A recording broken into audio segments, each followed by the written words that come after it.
ndabwera ndi nkhani yake kuzana ndi mtsikana amene wayima pachulu kunena kuti atsikana amene amataya mimba amakhala ataya mwayi. Iyeyo ndi zimene akukamba, akuti nkhani yake ili motere.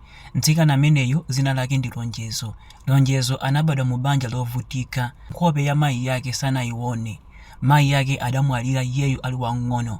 Zotsatira zake adakula ndi agogo ake, chifukwa chakuti bambo ake sankadziwa. Ndamakhala ndi agogo ake mpaka anapita ku skulu primary mpaka na secondary. Ndezi davuta mu secondary ali form 4 munali mu chaka cha 2018, ndi pamene adakumana ndi mnyamata wina amene anampasa mimba. Ndaramfotokozera mnyamata uja adayikana mimba ija. Adamuza kuti ine sindililede kusamala mimba. Zotsatira zake mtsikanayi adasuwa chochita, komabe adalimba mtima. Chochitika chichitike ndi zimene anapanga. Zotsatira zake adayamba kuisunga mimba ija, koma iyeyu analibe mtengo wogwira chifukwa chakuti agogo ake adalokalamba, komanso agogo ake ankadalira kulima kokha.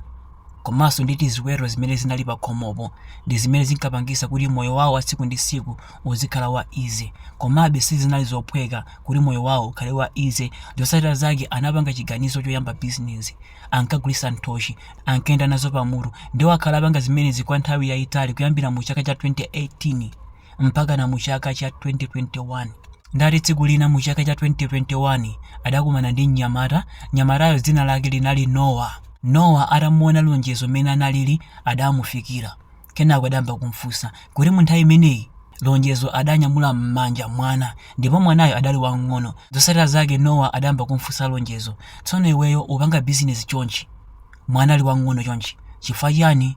Lonjezo adanena kuti ndibe chisankho nkani ndopanga zimenezi, ndinakhala ndi chisankho sibwezi ndili pano ndi mwana wanga kumagulisa zimenezi. Nde Noah atafa zimenezi adafunitsitsa kuti aziwe kuti mkazi ameneyo akumana ndi mavuto anji. Kenako adamba kumfunsa Lonjezo, tandiuze life yako ndotani? Lonjezo sanambisire, anamuza chilungamo, ine ndali mamuna adandikana nditatenga mimba. Zotsatira zake Noah adamuza kuti okay ndakumva, ndikakumana nawe soka chikena. Lonjezo ananena kuti eya, atasinthana manambala. Zotsatira zake adamba kucheza, munali mu chaka cha 2021 kumbukirani. Ndi akucheza chonchija kudapezeka kuti Noah adamuza Lonjezo, uziwa chani, usavutike, ine ndizikuthandiza, business ija siyakaye, mwana wako akulekaye. Ndi zimene anamuza. Kenako adamba kunthandiza china chilichonse ankampangira, kumajesa gogo wake ndi zimene ankapanga. Ankagulira china chilichonse chimene ankafuna kuyambira mu chaka cha 2021 mpaka na mu chaka cha 2023. Ndi mu chaka cha 2023 ndi pamene Noah adamasuka, adamuza chilungamo Lonjezo, uziwa chani, ine ndakukonda, ndofuna nitakukwatira ngati kuli kotheka. Lonjezo analodabwa pozindikira kuti Noah uja mapulani ake adalomukwatira, sanalongomuthandiza kokha. Zotsatira zake anakauza agogo ake anavomereza. Anthu adakwatirana kuyambira mu chaka cha 2023 adambo khala limodzi. Akhala limodzi mpaka na mu chaka cha 2026 mpaka na pano adakali limodzi. Ndi pamene amabwera ndi nkhani ndi cholinga choti atsikana ake mulengere phunziro. Iyeyo akunena kuti alipo atsikana ambiri amanena kuti kukhala ndi mwana ndi bora nditaye mimbayo, ndipo atsikana ambiri ataya mimba. Koma choti muziwe ndichi, mukamara mimba mumakhala mukuthawisa mdaliso, chifukwa chakuti anawa amakhala ndi madaliso, komanso ana amene abadwawa amakhala zoti anthu ena ake kalelo kumtundu kwanu analipo, ndipo mizimu yawo imakhala ali mwa anawa. Ndoka mapha umakhala zoti uthawisa mdaliso.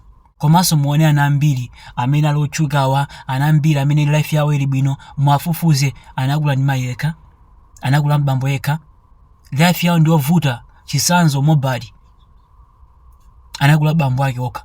Chisanzo Diamond anakula ndi mayi yake okha, bambo ake adamuthawa. Alipo ambiri amene anakula ndi makolo amodzi. Ana ngati amenewa amakhala madolo. Ndi iweyo ukamati nditaye mimba mono mwakuti umakhala zoti ukutaya mwayi. Ngati mamuna wakukanani, chonde osataya mimbayo, chifukwa chakuti choyamba moyo wako uli pa risk. Ndi bwino kungolera mwana uja, kaya muzidya nkhwani, lerani mwanayo, chifukwa chakuti munapanga chiganizo musanazimire panoka. Nkani ndi makamba, inu ngati mufuna kutenga mimba, osatenga mimba ifo yoti wina wake akuwuzani kuti mutenge mimba. ndi samala. Tengani mimba pozindikira kuti inuyo mwanokha mungathe kuisamala mimbayo. Kupangira pamawa akazakuthawani simuzapeza vuto.